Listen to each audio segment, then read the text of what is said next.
Yo, what's up guys? Welcome to the Racing Roundtable. Now today's video is a viewer's suggestion. The viewer goes by the name of Takichi. Hopefully I pronounced your name properly. And they suggested that I should talk about basically the kind of war that's going on between F1 and the FIA recently. And I believe this has started ever since Abu Dhabi last year after the robbery that happened. And it seems to me that there's some people within F1 who aren't happy with how the FIA dealt with it and the results from that. And now the Monaco Grand Prix, the delays that happened, some penalties that have been given out, the jewellery ban and stuff like that has all culminated in this kind of potential war that's going to happen between F1 and the FIA. And so I'll start with the Abu Dhabi Grand Prix, the 2021 Abu Dhabi Grand Prix, where Max Verstappen won the World Championship after Michael Masi just ignored the rules and screwed Lewis Hamilton over.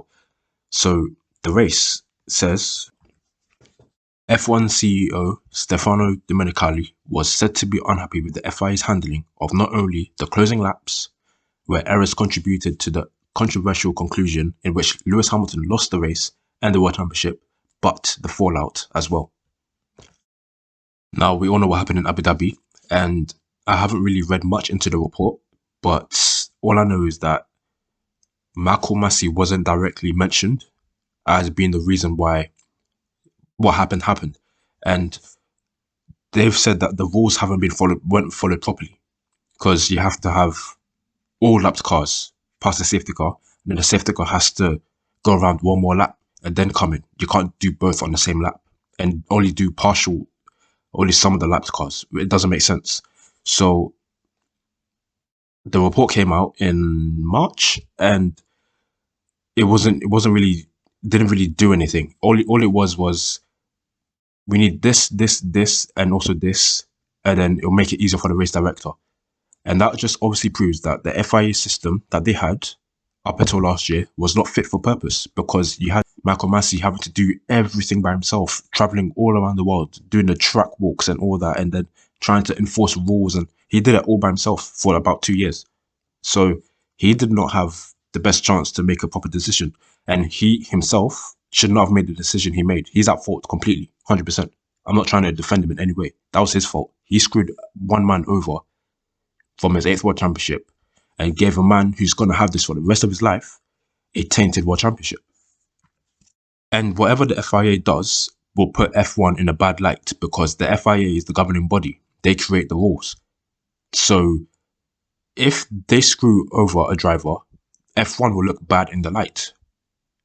It affects revenue, affects public opinion, affects a lot of things. Like, if the FIA really could have screwed F1 over big time, really could have. And this reminds me of the F1 FISA war, or the FIA FISA war, kind of, whatever it's called, where that was to do with, I think, TV rights and money. And I don't think F1 would split from the FIA anytime soon, but I wouldn't say it's not a possibility. But there is a bit of an issue. So according to Racing News 365, this article says the FIA owns the F1 World Championship and leased the commercial rights to a third party, initially Bernie Ecclestone and his family, who then sold it to a TV company that went bankrupt, and then they owed hundreds of millions of pounds or dollars. So then they sold those rights to CVC. And this is another thing. The FIA owns a stake in F1. I think I heard it's 1%. And they can't have more than that, because they sold the rights to Bernie Ecclestone for $300 million at the time for 113 years. So that agreement still stands. Basically, Liberty Media took over what Bernie Ecclestone was doing in terms of that original deal. So they can't have, let's say, 100% control for however long they want. That 113-year agreement still stands. And the FIA cannot take back the F1 World Championship rights until those 113 years have lapsed. And I think he signed it in maybe the 70s, 80s. So the FIA is limited in what it can earn from F1, but it still has a major presence, a major influence on the sport. And do you guys remember the sprint race news where the F1 teams and F1 finally agreed to double the number of sprint races for next season, but the FIA decided not to. Now we know why, because the FIA has a $25 million hole. They need $25 million to balance the books, and they can't get that money from, I don't know where they could get that money. And so that's the reason they've given for not doubling the number of sprint races, because they want more money from F1 to provide the resources and things like that. But this goes into my point that they have bigger fish to fry. You need $25 million. Try and find that $25 million. Instead of, I don't know, hunting drivers for wearing, basically Lewis Hamilton, for wearing jewellery in the car. And like fireproof underwear and things like that. It's just, the FIA needs serious reform, because Ben Sulayem, since he's come in, is just crumbled. Jean Todt was here. He presided the end of the 2021 season. But for the most part, I don't think there was much in terms of significant fractures between F1 and FIA. Ben Sulayem comes in, and all of a sudden, there's just a barrage of controversy and issues and problems. Abu Dhabi, jewellery, $25 million missing, sprint races, stuff like that is just absolutely exploded between F1 and FIA, seriously. And the FIA's entire income, over 50% comes from F1. So why would you threaten the balance that you have? Yes, you have a $25 million hole overall as an organization, but why would you threaten the balance between the FIA's relationship with F1 and vice versa? Because over 50% of the FIA's income comes from the 1% stake that they have in the F1 company. So why would Ben Sulayem ask for more money for the sprint races and risk fracturing that relationship? Because F1, I'm pretty damn sure it can find a way to scrap that agreement that Eccleston had with the FIA initially and then implement its own governing body. It's just like the Super League that happened. The Super League was a form of what the F1 FISA war was.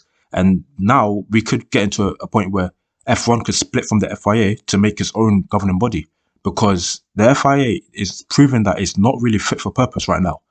It's disorganized. I don't know if it's because there's a new chief in charge, or just the stuff under the carpet is now being revealed in the light, because it could get a lot worse, guys, trust me. So don't be surprised within the next 10 years, F1 splits from the FIA. I may be being reactionary and hyping things up that I shouldn't be, but it's possible. And this piece in an article from The Guardian basically summarizes what I was going to say.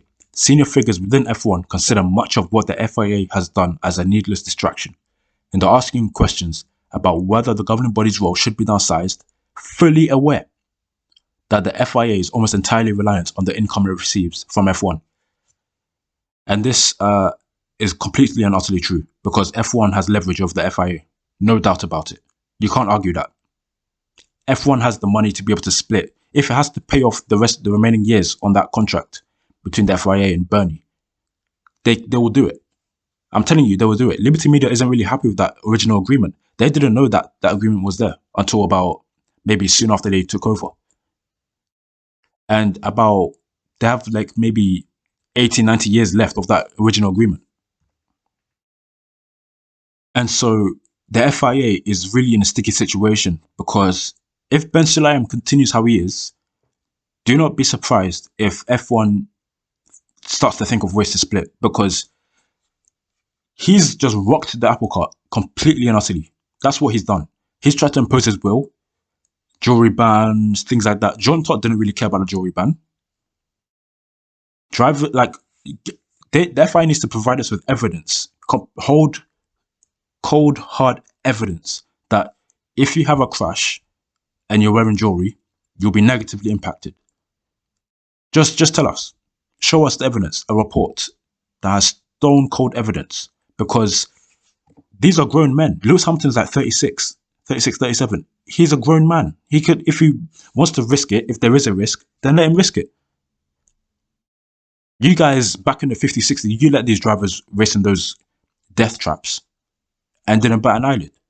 You had hay bales at the side of the track. You raced at the Nürburgring when you shouldn't have. You didn't even bother to make modifications to Imola at the time before Roland Ratzenberger and Ayrton Senna died. Like, all these things. It's only when, like, I don't understand. The FIA, stop trying to be an interventionist, especially Ben Sulayem, or risk losing that 50% you have in terms of your total revenue and going basically bankrupt, because no one's going to save you. F1 can afford to live on without the FIA. The FIA can't. So shout out to Kichi for your suggestion for the video. It's an interesting video, and I've done some quick research. It would take a bit longer to find every intricacy, but it's a good topic because it's a real risk. It's almost happened twice before, or once or twice before, with the F1 FISA war. But that was to do with money. This is mainly to do with governance and how the FIA is not really doing its job properly, and even trying to become more involved than it was in previous years.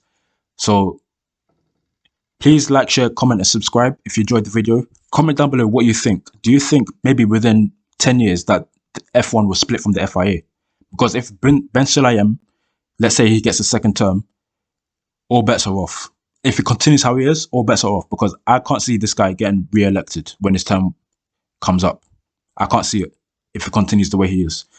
So yeah, please like, share, comment, and subscribe. If you have any suggestions for a video, comment them down below and I'll see what I can do. And yeah, thanks for watching. See you in the next video. Adios. Goodbye.